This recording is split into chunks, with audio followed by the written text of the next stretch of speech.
একবার আরিফ বিল্লাহ এই মুহূর্তে রয়েছে বাংলাদেশ থেকে।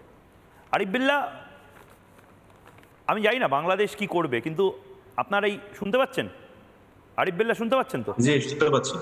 আরিফ বিল্লাহ এই মুহূর্তে আপনার এই পাকিস্তানি চাচা যান, সে পুরস্কারটা কিসের জন্য পেল জবাব চাইছে বাংলা। আমি জানি না কিসের জন্য এই পুরস্কারটা পেল।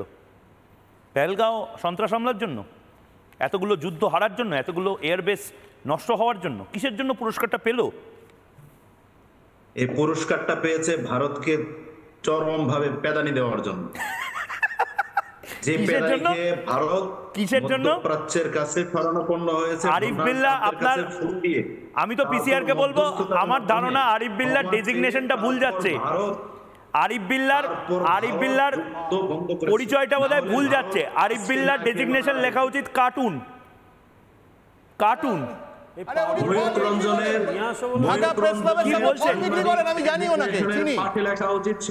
কি বলছেন?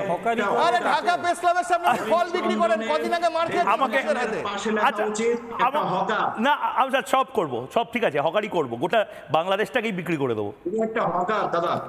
হ্যাঁ, আমি হকার তো, গোটা বাংলাদেশকে বিক্রি করবো, গোটা বাংলাদেশকে বিক্রি করবো, গোটা বাংলাদেশকে বিক্রি করবো, করবো, চট্টগ্রামকে বিক্রি করবো, কক্সবাজারকে বিক্রি করবো, রংপুরকে বিক্রি করবো, হ্যাঁ, টেকনাফকে বিক্রি করবো। আরাকান আর্মি তো হাফ কিনে নিয়েছে দাদা, আরাকান আর্মি তো হাফ কিনে নিয়েছে। যাই হোক, শোনো, ভালো করে শোনো, আমাকে একটা কথা বলো, তোমরা কি এখনো, তোমরা কি হ্যালুসিনেট করো? বাংলাদেশে বসে কি হ্যালুসিনেট করো? তোমাদের কি কিছু মানসিকভাবে হয়? মানে ভারত কোথায় হারলো? পাকিস্তানের এতগুলো এয়ারবেস নষ্ট হয়েছে দাদা, পাকিস্তানের হাতে পেদানি খেয়ে মুদ্রা, মানে তুমি কি মনে মনে পাকিস্তানি ভাবো নিজেকে? তাহলে বাংলায় কথা বলো না, উর্দুতে কথা বলো, বাংলায় কথা বলো না, উর্দুতে কথা বলো। আরিফ বিল্লাহ, নির্লজ্জতার একটা লেভেল হয়, তোমরা সেই লেভেলটাও পেরিয়ে গেছো। পাকিস্তানি এবং বাংলাদেশি রাজনীতিবিদরা যে লেভেলটা অবধি মানুষ যেতে পারে বা নামতে পারে, তার থেকেও বেশি নিচে নেমে গেছে বোধহয়।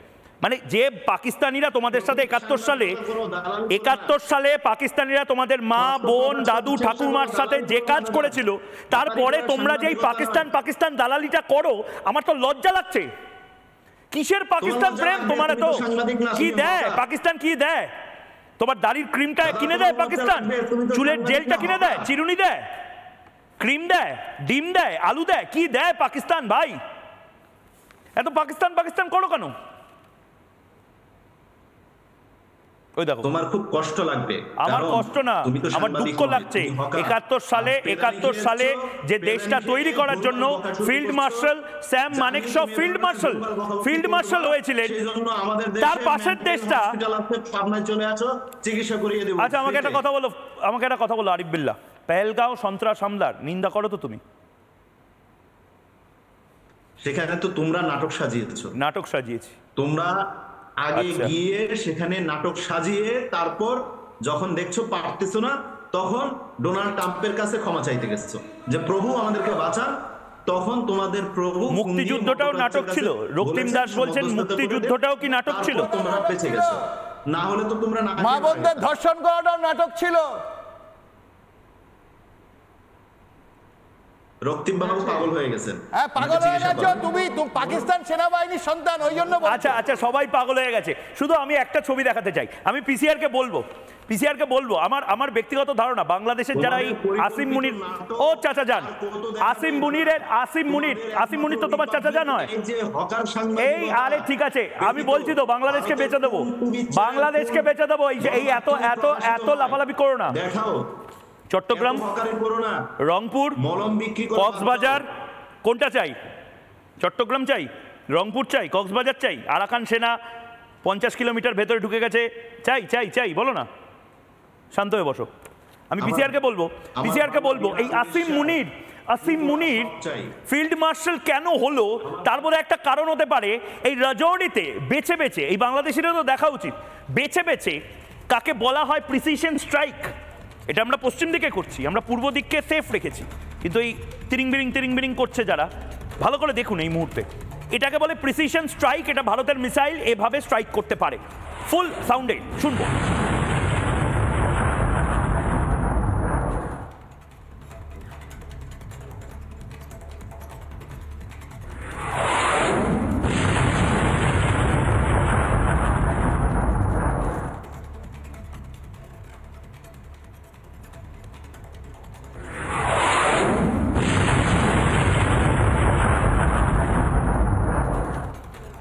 বিমল শঙ্কর নন্দ এই মুহূর্তে রয়েছেন আমার সাথে। বিমল শঙ্কর নন্দ,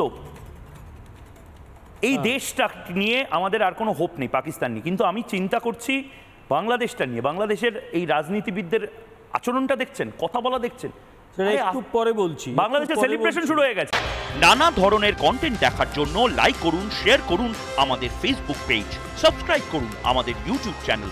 পাশাপাশি অন্যান্য ব্রেকিং নিউজের জন্য অবশ্যই চোখ রাখুন রিপাবলিক বাংলায়।